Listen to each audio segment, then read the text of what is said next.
Welcome back. If food is the best part of your day, watch this. Big frustration happening for this person. I want to see if you relate to it. I write this just to vent. For years, I have consistently tried and failed in keeping a good shape. It seems loving food and it being a source of joy don't go together.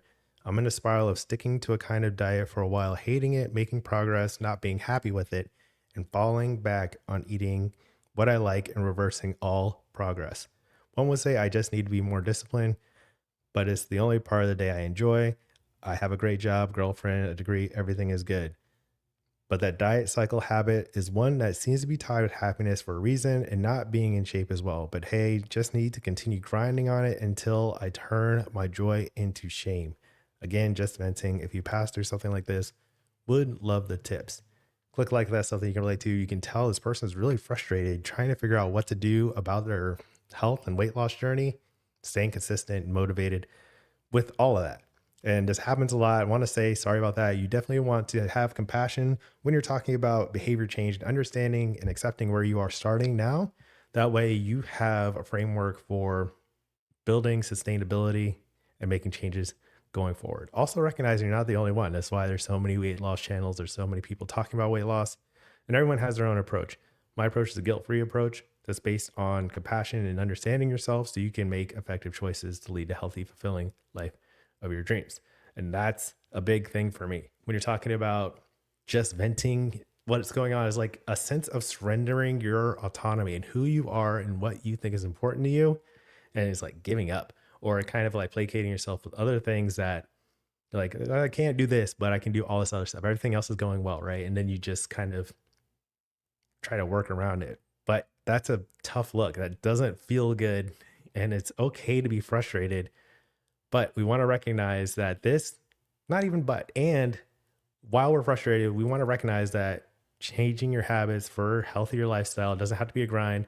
Shame is an optional, disagreeable, and unhealthy way to get the results that you want. You don't have to feel bad about it or hate your diet or hate yourself or wonder if something's wrong with you in order to get the results that you want. Now, I will go on long rants about this, but I'm going to stay focused in this. Let you know that therapists can help with venting and helping you uncover some of the deeper mental challenges that are in this. As the guilt-free health coach, here's how it would help you to process this, change your habits, and get the results that you want. Now, if it's your first time here, you might not be used to these kinds of rants. My name is Reggie. I'm the founder of Fit for Freelance. I help business owners lose weight and feel their best without crash diets or guilt. If you want a simpler way to lose weight, I have the No Willpower Health Habit System that teaches habits that work with your life, not against it. That's linked below on YouTube. Now, I'm big on like autonomy, self-esteem, believing in yourself and self-acceptance and all that stuff. So that's what I'm saying here. You don't need to just vent. You need to re-empower yourself and take ownership of your health choices and life. You don't need to just vent. People are just like, oh, I just need to get it off my chest. And that could be possible for you. Sometimes that is a thing. However, a lot of times you're looking for some kind of impact or change, right? You're looking for tips and advice, things to shift. And you can do both. You can definitely listen and process these emotions and then also take steps that feel like you are empowered in leading the life that you want. Big message. Think about that because I don't want you to feel frustrated nonstop because you can't figure out healthy eating. All right. Something else that happens. There's lots of misconceptions, misunderstandings when you don't know what you're doing and it feels bad, right? So you start to think like maybe I'm just not compatible with the life that I want. Fit people love food. Like this is like people think like, oh, they don't really care about food that much. People who like a lot of people love food in general, right? Loving food doesn't determine your choices and outcomes. You can do both. You can be fit and love food, and it happens all the time. You just have to think about the choices that you want to make in the context of your own life. You can love food and enjoy it, and having food as a source of joy happens. Like that's a natural part of life. I feel like you're generally supposed to enjoy eating. However, having food as a source of joy needs context and discretion. It's not just like I love food and I can't control myself around it. I love food and it like dominates my life, right? There are other things. And so there are some questions that you want to consider when it comes to like feeling like you can't love food. Are you using food as an emotional safety net?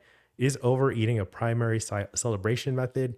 How effectively do you think about expressing and coping with emotions, right? These are some of the deeper things that affect your food choices on a daily basis. So you want to consider like how in touch are you with your emotions, right? This person seems to be suppressing themselves, feeling like they have to grind away and rely on shame to make changes.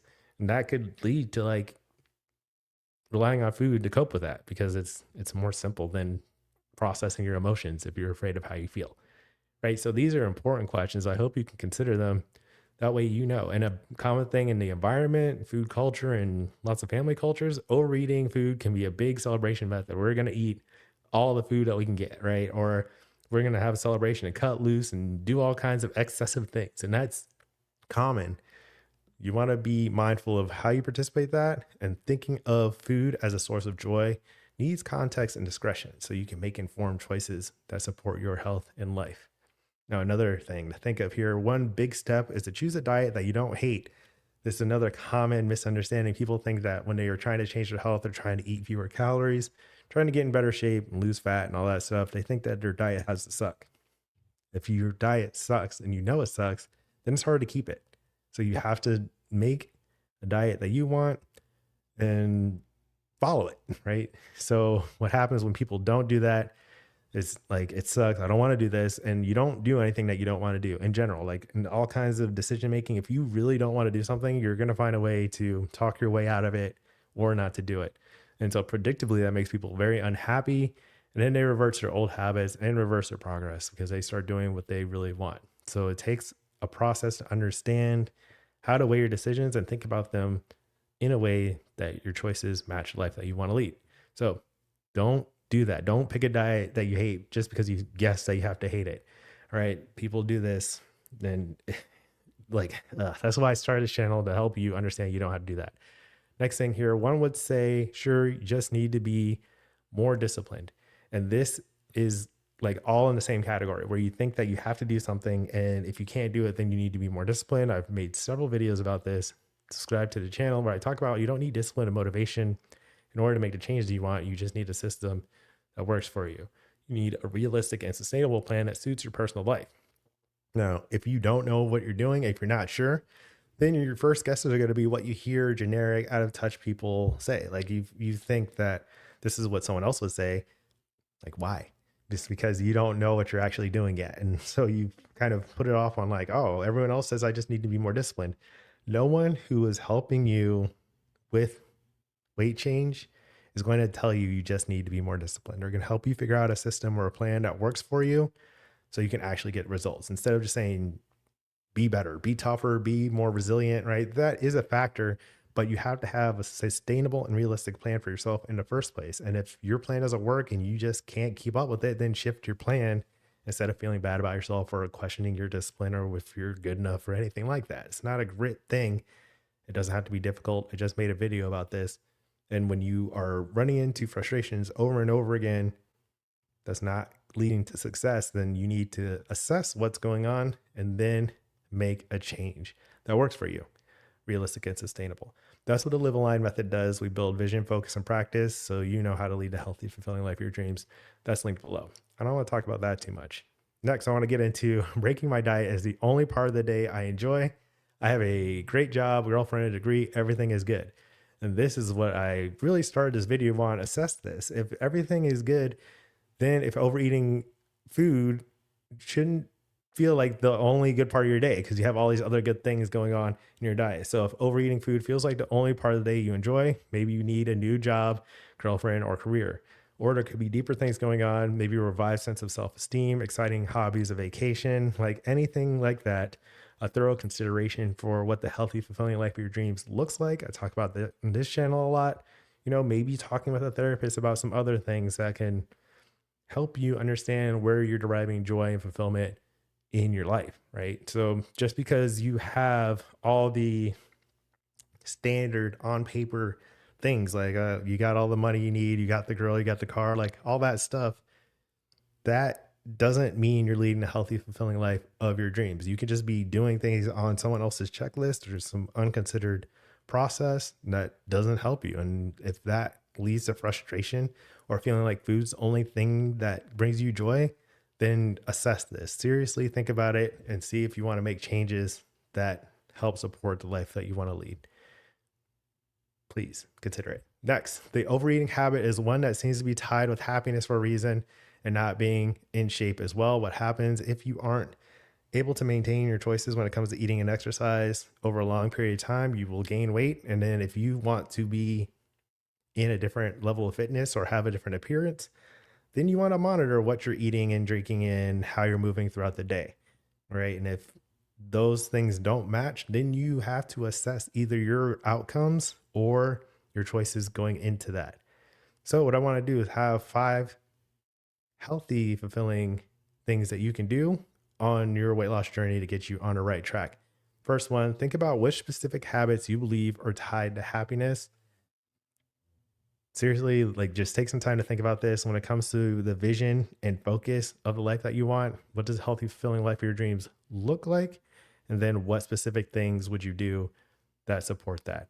Think about which specific habits you believe are tied to happiness. If you think it's just food, that's fair enough.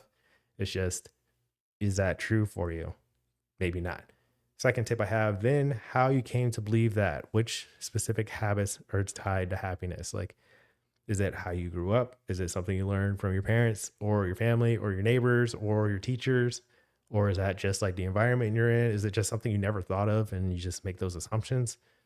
Key question, the second one here. Third tip I have, then how those beliefs compare to how happy you believe you'd be if you were in better shape. So if you believe that some things are making you happy and you also believe being in better shape would make you happy, you want to see how they compare and what would make being in better shape feel happier, more joyful. What about being more fit would make your life better? If you can think about this critically, then you can have leverage. You will have leverage to make the changes that you want. Otherwise, you're just like, I guess I should be in better shape. And then, like, if it doesn't make sense to you, then you won't do it. Right. So that's the third tip I have. Fourth one, then what specifically would feel happier or more joyous if you were in better shape? Is it part of what the healthy, fulfilling life of your dreams looks like? If you want to go on hikes or be able to finish 5Ks or be more fit so you feel better when you take your shirt off, right? Like these kinds of things are the specifics behind why you want to be in better shape versus like a generic idea of like, I should just look better for no particular reason. Then you don't know why you're doing it. You're not going to feel motivated. Don't. Like, even if it's about confidence or feeling accepted or more attractive or anything like that, those are all great reasons. Anything that you find relevant for you can help make your health changes more sustainable. So that's the fourth tip. What would feel better about it? And then 5, identify which changes you are actually willing to make to gradually become more fit. This is multifaceted here. Some people will see like some of the best practice changes or things that they've seen other people do, but we have to decide what you are actually willing to do. The changes you're willing to make. Changes usually involve some kind of like change, like you had to give something up and do something different, right? So you want to think about what you're willing to do in order to do that. And then it also has to be something that you're willing to sustain for a while. So you gradually become more fit. It's not like you just make a change, it's a light switch and everything's different. It takes a system, practice, process in order to keep it up so you get the results that you want. So identify which changes you're actually willing to make to gradually become more fit. What this person has done, which what most people do is they pick a diet that they hate. It's like crash diet. I'm never going to have sugar again or something like outlandish, and they get stuck and frustrated and it's terrible. So look out for that. Identify which changes you're actually willing to make to become gradually more fit. Right. And then another thing, I just want to infuse, if I could just get it out, infuse and inspire is what I was trying to get through. How have faith that you can figure it out or that you will get the support, resources, professional guidance you need to get on the right track so you can start to feel better about this process overall. Like it doesn't have to be some difficult thing. It doesn't have to be something that makes you feel like you're out of control or not good enough or you can't make the changes that you want. Figure it out. Believe that you can figure out. Trust that it's possible for you with faith. Have that confidence and then get the support, resources, professional guidance, anything you need to get assistance. Like that's what I would love to do. If you take that scorecard below, I'll be glad to help, right? Or talk to your doctor, mental health professional, a dietitian, any coach that you trust online. You can go to the local gym and get a personal trainer there. Like, get the help you need to get the results that you want instead of feeling so frustrated and like you just have to grind through it on your own. Group fitness classes, like, there's tons of examples and resources out for you. So know that you can make a change. You wouldn't be the first one to do it or the only one, and you have the power to do that. Don't just rely on venting and giving up and feeling frustrated. Like, don't, get the help you need instead. All right. So, long rant, I know, but I want you to know it's possible. And if food is the best part of your day, you can shift that to lead a healthy, fulfilling life of your dreams. That includes food, but food isn't the best part overall. Let me know what you think in the comments. Click like, and then next you can watch how to make working out easier so you actually stay consistent. I'll put that here. I've got lots of things in the description for you. Check them out.